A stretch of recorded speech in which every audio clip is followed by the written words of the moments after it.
अस्सलाम वालेकुम एवरीवन, कैसे हैं आप सब लोग। आज ज़बरदस्त सी रेसिपी आपके साथ शेयर कर रही हूँ। आज बनाएंगे अदरसे, बिल्कुल बाजार जैसे अदरसे बहुत आसानी से आप घर में बना सकते हैं। चलें तो फिर बनाना स्टार्ट करते हैं।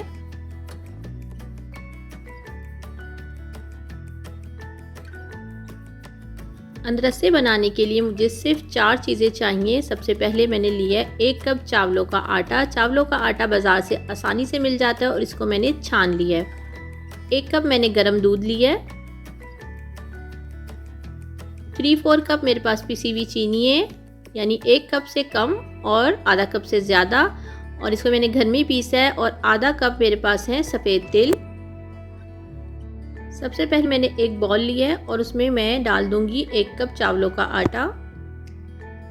चावलों का आटा चला गया, अब साथ ही शामिल कर दूंगी पिसी हुई चीनी डाल दूंगी। चीनी आसानी से घर में पिस जाती है। और इसको मैं 1 चम्मच बचा लिए क्योंकि हम थोड़ा कम मीठा लेते हैं। अगर आप अपने टेस्ट के हिसाब से मीठे को ज़्यादा या कम करना चाहें तो आप कर सकते हैं। ठीक है, चीनी चली गई। 1 टेबलस्पून डाल दूंगी सफ़ेद तिल। इसे मिक्स कर लेते हैं। और अब क्या करेंगे, दूध को, ज़्यादा गर्म दूध नहीं है ये, तो थोड़ा थोड़ा दूध शामिल करते जाएंगे जितनी ज़रूरत होगी। और इसकी जिस तरह हम आटा गूंदते इतना ही सॉफ्ट इसको हम गूंद लेंगे, ना बहुत सख्त होगा और ना ही बहुत नरम।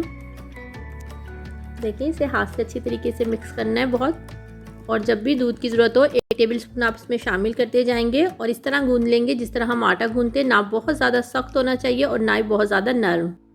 सॉफ्ट सा हमने डो को तैयार कर लिया है। अब इसे कवर करके आधे घंटे के लिए फ्रिज में रख देंगे। देखिए 30 मिनट गुजर चुके हैं, तो ये काफ़ी सख्त हो गया है, लेकिन जब हम इसे हाथों में लेके इस तरह गोलियां बनाएंगे तो ये सॉफ्ट होता जाएगा हमारे हाथों की हरारत से। तो बस इसी तरीके से हम थोड़ा थोड़ा लेके इसकी छोटी छोटी सी गोलियां बना लेते हैं। देखिए, इसके बाद हमने जो तिल लिए थे आधा कप, उसमें इसको इस तरीके से करके और हाथ से एक दफ़ा राउंड करेंगे ताकि तिल जो है उसके साथ अच्छे तरीके से चिपक जाएं। ठीक है, इस तरीके से हम करके रखते जाएंगे।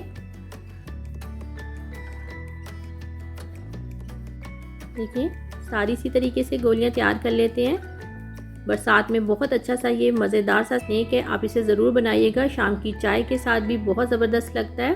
तो इस तरीके से सारी गोलियां तैयार कर लेती हूँ। अगर आपको मेरी रेसिपीज़ अच्छी लगती हैं तो रेड बटन को दबाकर मेरे चैनल को आप सब्सक्राइब कर सकते हैं और बेल के आइकॉन को दबाना मत भूलिएगा। इससे आने वाली मेरी हर नई वीडियो का नोटिफिकेशन आपको सबसे पहले मिल जाएगा। फ्लेम को मीडियम पे करके हमने ऑयल को गर्म किया। अब फ्लेम को मैंने मीडियम लो कर दिया थोड़ा सा, और अंदर से की सारी गोलियां हम बना चुके हैं। बहुत ज़्यादा गर्म ऑयल में हम इसे नहीं करेंगे क्योंकि हमने इसको ऊपर से क्रिस्पी करना है और अंदर से ये अच्छी तरीके से पक जाए। तो फ्लेम को मीडियम लो पे करके सारी गोलियों को डाल दूंगी मैं इसमें ऑयल में।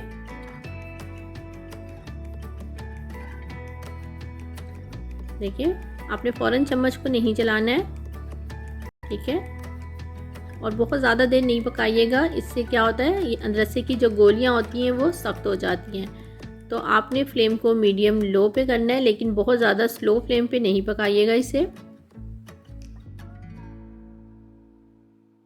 कितना खूबसूरत सा गोल्डन कलर आ गया। जैसे ही हमारी अदरसे की गोलियों का कलर गोल्डन हो जाएगा तो हम इसे निकाल लेंगे। बहुत ज़्यादा नहीं इसे पकाएंगे, नहीं तो ये हार्ड हो जाएंगी। अगर आपको मेरी रेसिपीज़ अच्छी लगती है तो लाइक कीजिएगा। आपका लाइक मेरी हौसला अफजाई करेगा। और अगर आप लोगों ने मेरे चैनल को अभी तक सब्सक्राइब नहीं किया तो रेड बटन को दबा के आप सब्सक्राइब कर सकते हैं। ये बिल्कुल फ्री है। दुआओं में याद रखिएगा। खुश रहें। अल्लाह हाफिज़।